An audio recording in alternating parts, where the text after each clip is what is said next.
Bonjour, je vais vous lire le message du mercredi 11 novembre 2020. Calculez la dépense.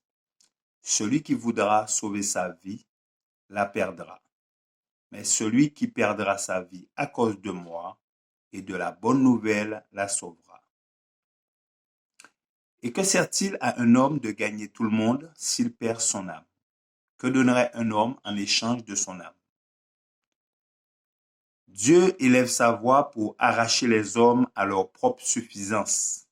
Il demande, que sert-il à un homme de gagner tout le monde s'il perd son âme? La maladie et la mort nous frôlent chaque jour et nous ne savons quand se terminera notre temps de grâce.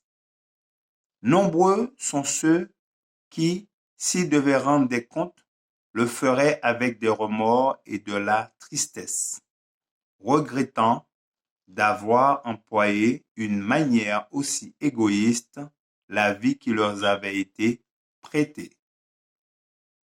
Les intérêts éternels de l'âme ont été terriblement négligés au profit de choses insignifiantes. L'esprit est constamment occupé, selon les plans mêmes de Satan, par des intérêts personnels et de peu d'importance, de sorte que le temps passe sans qu'aucune préparation ne soit faite en vue de l'éternité. À quoi peut se comparer la perte d'un âme? C'est une question à laquelle chacun doit répondre pour lui-même. Il s'agit soit de rechercher les trésors célestes, soit de les perdre parce que, par négligence, on n'a pas fait de Dieu et de la justice le premier et le seul but de sa vie.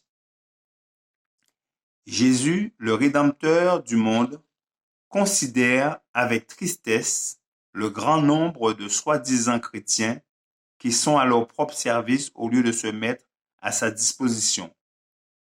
Ils pensent peu aux réalités éternelles, bien que leurs attentions soient attirées sur la riche récompense qui attend celui qui sert Dieu sans réserve.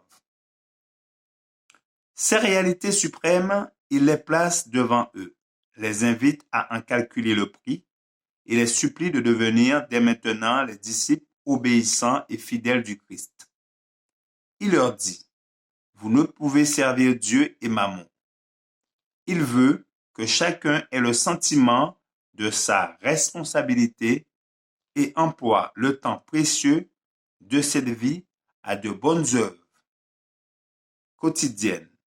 Voici quel devrait être le but de notre vie. Employer pour des résultats infinis les facultés que Dieu nous a confiées. C'était le message du jour du mercredi 11 novembre 2020. Je vous remercie de votre attention. Je vous dis à bientôt.